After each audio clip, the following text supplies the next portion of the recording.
नमस्कार दोस्तों। Rich dad poor dad part 3 में आप सभी का स्वागत है। माइक के डैडी को मैं अपना अमीर डैडी कहता हूँ। 3 हफ्तों तक मैं और माइक मिसेस मार्टिन के पास जाकर 3 घंटे तक काम करते रहे। दोपहर तक हमारा काम खत्म हो जाता था और वो हमें बदले में कुछ सिक्के दे देती थी। चौथे हफ्ते के बुधवार तक मैंने काम छोड़ने का मन बना लिया।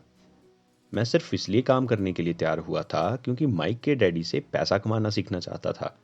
लेकिन उस पहले शनिवार के बाद मैंने माइक के डैडी को देखा तक नहीं था। मैं काम छोड़ रहा हूं, मैंने लंच के समय माइक से कहा।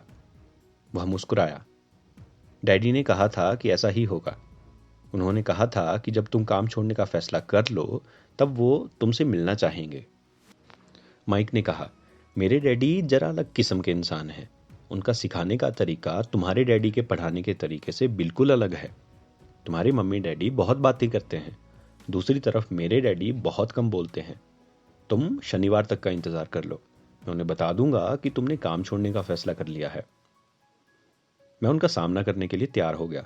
यहां तक कि मेरे असली डैडी, जिन्हें मैं गरीब डैडी मानता हूं, वो भी उनसे नाराज थे। वो मानते थे कि अमीर डैडी बाल श्रम का उल्लंघन कर रहे हैं। मेरे पढ़े लिखे गरीब डैडी ने मुझसे कहा कि मैं सही तनख्वाह मांगूं, कम से कम 25 सेंट तो मांगूं। मेरे गरीब डैडी ने मुझसे कहा कि अगर मेरी तनख्वाह नहीं बढ़ती तो मुझे तत्काल नौकरी छोड़ देनी चाहिए। आखिर मुलाकात का समय आ गया। मैंने अमीर डैडी से कहा कि या तो मेरी तनख्वाह बढ़ाई जाए या तो मैं काम छोड़ रहा हूँ। आपने कहा था कि अगर मैं आपके लिए काम करूँगा तो आप मुझे पैसा कमाना सिखाएंगे। अपनी तरफ से मैंने आपके लिए काम किया, मैंने कड़ी मेहनत करी है, लेकिन आपने कुछ भी नहीं सिखाया। आप लालची हैं। आप केवल पैसा कमाना जानते हैं और अपने कर्मचारियों का बिल्कुल ध्यान नहीं रखते। अमीर डैडी ने कहा, शाबाश, अब तुम उन ज़्यादातर लोगों की भाषा बोल रहे हो जो कभी मेरे लिए काम करते थे। वे लोग जिन्हें या तो मैंने नौकरी से निकाल दिया या वो खुद नौकरी से चले गए। मैंने कहा, मैंने 3 हफ्तों तक काम किया और इस बीच आपने सिखाना तो दूर, मुझसे बात तक भी नहीं की। तो क्या सिखाने का मतलब केवल भाषण या बातचीत होता है? अमीर डैडी ने पूछा। इस तरह से तो स्कूल में सिखाते हैं, परंतु जिंदगी इस तरह से नहीं सिखाती। मेरा मानना यह है कि जिंदगी सबसे बढ़िया टीचर है। ज्यादातर वक्त वो आपसे बात भी नहीं करती। यह एक तरह से आपको धक्का देती है। अगर तुम लोग जिंदगी से सीखते हो तो तुम्हें बहुत फायदा होगा। अगर ऐसा नहीं करते तो जिंदगी तुम्हें लगातार धक्के देते रहेगी। लोग दो चीजें करते हैं। कुछ लोग जिंदगी के धक्कों को सहन कर लेते हैं और बाकी लोग गुस्सा हो जाते हैं। कुछ लोग हार मान जाते हैं, बाकी लोग लड़ते हैं। कुछ लोग सबक सीख लेते हैं, आगे बढ़ जाते हैं, और बाकी लोग तुम्हारी तरह लड़ने में ध्यान रखते हैं।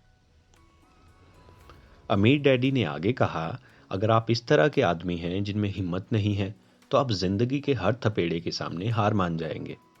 अगर आप इस किस्म के इंसान हैं तो आप जिंदगी भर सुरक्षित खेल खेलते रहेंगे, सही चीजें करते रहेंगे और किसी ऐसे वक्त का इंतजार करेंगे जो आने वाला ही नहीं है। मैंने पूछा, तो आप क्या मुझे धक्का दे रहे थे? हाँ, तुम ऐसा कह सकते हो, डैडी ने कहा। मैं तो यही कहूंगा कि तुमने जिंदगी का स्वाद चखा। तुम दोनों ऐसे पहले लोग हो जिन्होंने मुझे पैसा बनाने की कला सीखने का आग्रह किया। मेरे पास 150 से भी ज्यादा कर्मचारी हैं, परंतु उनमें से किसी एक ने भी मुझे पैसा कमाने की कला के बारे में नहीं पूछा। वो मुझसे नौकरी मांगते हैं, तनख्वाह मांगते हैं, परंतु पैसा बनाने की कला सीखना ही नहीं चाहते। तो 10 सेंट प्रति घंटे काम करने के बाद मैंने क्या सबक सीखा? डैडी ने पूछा। मैंने कहा, यही कि आप घटिया हैं और अपने कर्मचारियों का शोषण करते हैं। हंसते हंसते उन्होंने मुझसे कहा, अच्छा होगा अगर तुम अपने सोचने का नजरिया बदल लो। मुझे समस्या मत मानो, मुझे दोष देना छोड़ दो। अगर तुम सोचते हो कि तुम्हारी समस्या मैं हूं तो तुम्हें मुझे बदलना होगा। इसके बजाय अगर तुम्हें यह लगता है कि तुम्हारी समस्या तुम खुद हो तो तुम खुद को बदल सकते हो, सीख सकते हो और ज्यादा समझदार बन सकते हो। अमीर डैडी ने बार बार मुझे यह नजरिया याद दिलाया जिसे मैं पहला सबक कहूंगा। गरीब और मध्य वर्गीय लोग पैसे के लिए काम करते हैं, अमीरों के लिए पैसा काम करता है। 9 साल की उम्र में मैं यह समझ गया था कि दोनों ही डैडी चाहते थे कि मैं सीखूं। दोनों ही डैडी मुझे पढ़ने के लिए प्रेरित करते थे। फर्क सिर्फ इतना सा था कि दोनों के सुझाए गए विषय अलग अलग थे। मेरे पढ़े लिखे डैडी चाहते थे कि मैं वही करूं जो उन्होंने किया था। वे चाहते थे कि मैं मेहनत से पढूं, अच्छे नंबर लाऊं, ताकि मुझे किसी कंपनी में सुरक्षित नौकरी मिल पाए। और मेरे डैडी चाहते थे कि मैं यह सीखूं कि पैसा कैसे काम करता है और इससे अपने लिए कैसे काम करवाया जा सकता है। यह सबक मुझे जीवन भर उनके मार्गदर्शन में सीखना था, न कि किसी क्लासरूम में। मेरे अमीर पिताजी ने आगे कहा, मैंने अपना वादा निभाया है। मैंने तुम्हें दूर बैठे बैठे भी सिखाया है। 9 साल की उम्र में तुम्हें इस बात का पता चल चुका है कि पैसे के लिए काम कैसे करना होता है। अपने पिछले महीने को 50 सालों से गुणा कर लो। तुम्हें इस बात का अंदाजा हो जाएगा कि ज्यादातर लोगों की जिंदगी किस तरह गुजरती है। कम से कम तुम्हें तो पूरी तनख्वाह मिलती थी, उन्हें तो पूरी तनख्वाह भी नहीं मिलती। सरकार पहले ही अपना हिस्सा रख लेती है। मैंने पूछा कि सरकार ऐसे कैसे करती है? अमीर डैडी ने कहा, टैक्स। जब आप कमाते हैं तो आपके ऊपर टैक्स लगता है। जब आप खर्च करते हैं तो आप पर टैक्स लगता है। जब आप बचाते हैं तो आप पर टैक्स लगता है।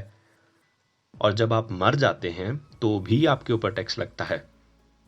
लोग सरकार को ऐसा क्यों करने देते हैं? अमीर लोग ऐसा नहीं करने देते, डैडी ने मुस्कुराकर कहा, परंतु गरीब और मध्यवर्गीय लोग ऐसा करने देते हैं। मैं दावा करता हूं कि तुम्हारे डैडी से मैं ज्यादा कमाता हूं, परंतु वो टैक्स ज्यादा चुकाते हैं। उन्होंने आगे कहा, पैसे से अपने लिए काम कैसे करवाया जाए, यह जिंदगी भर चलने वाली पढ़ाई है। ज्यादातर लोग 4 साल के लिए कॉलेज जाते हैं, उसके बाद उनकी पढ़ाई पूरी हो जाती है।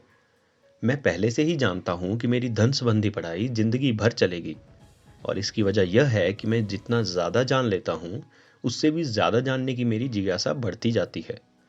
ज्यादातर लोग इस विषय को कभी नहीं पढ़ते। वो नौकरी पर जाते हैं, अपनी तनख्वाह लेते हैं और अपनी चेकबुक को बैलेंस करते हैं। यहीं पर बात खत्म हो जाती है। तो मेरे डैडी को टैक्स की समस्या इसलिए है क्योंकि उन्हें पैसे की समझ नहीं है? मैंने विचलित होकर पूछा। अमीर डैडी ने कहा, पैसे से अपने लिए कैसे काम करवाया जाए, टैक्स तो शिक्षा का सिर्फ एक छोटा सा हिस्सा है। आज तो मैं सिर्फ यह देखना चाहता था कि तुम में अभी भी पैसे के बारे में सीखने की प्रबल इच्छा है या नहीं। उन्होंने आगे कहा कि अब काम पर वापस जाओ, और इस बार मैं तुम्हें बिल्कुल भी तनख्वाह नहीं दूंगा। तुमने सही सुना, तनख्वाह बंद।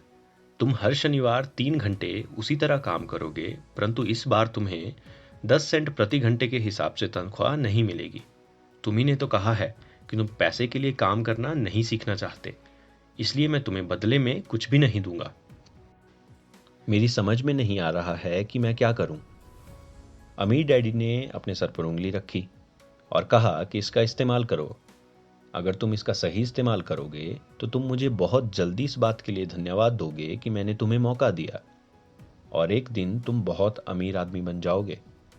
अगले 3 हफ्ते तक माइक और मैं हर शनिवार काम करते रहे, वो भी मुफ्त में।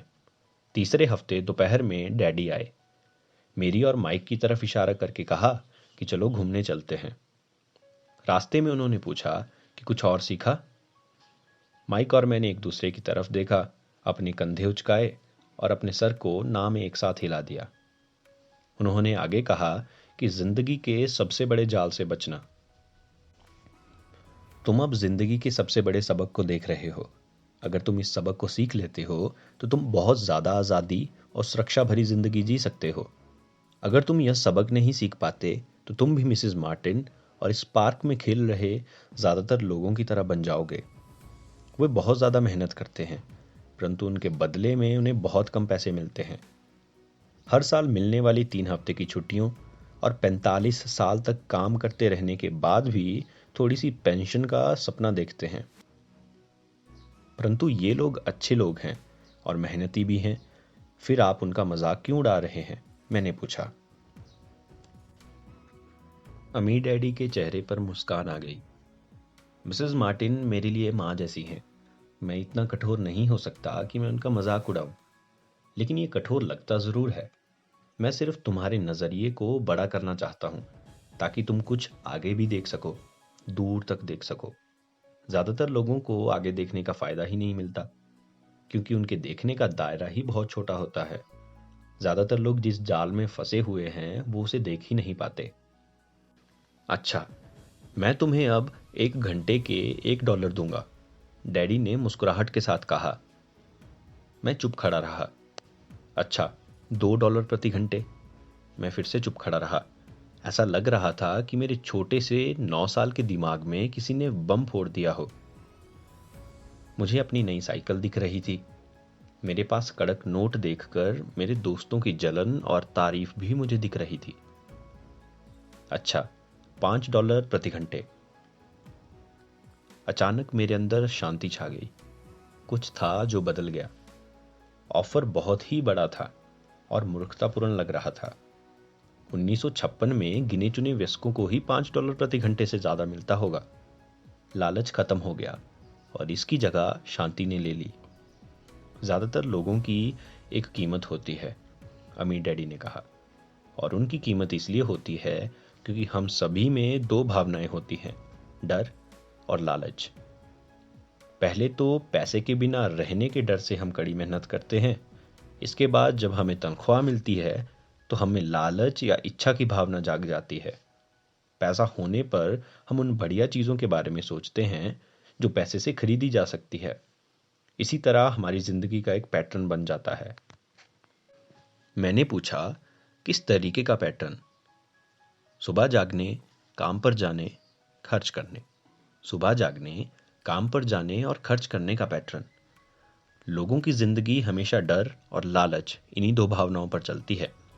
अगर उन्हें ज्यादा पैसा दे भी दें तो वो इसी पैटर्न पर चलकर अपना खर्च बढ़ा लेंगे। इसी पैटर्न को रैट रेस कहा जाता है। क्या इसका कोई दूसरा रास्ता भी है? माइक ने पूछा। हाँ, उसी रास्ते को तुम लोग काम करते हुए और मेरे साथ सीखते हुए खोज लोगे। मैं यही उम्मीद करता हूं। इसी कारण मैंने तुम्हें पैसे देना बंद कर दिया है, डैडी ने कहा। पहला कदम तो यह है कि तुम लोग सच बोलो। मैंने कहा कि हम लोग झूठ नहीं बोलते। डैडी ने कहा, मैंने कब कहा कि तुम लोग झूठ नहीं बोल रहे?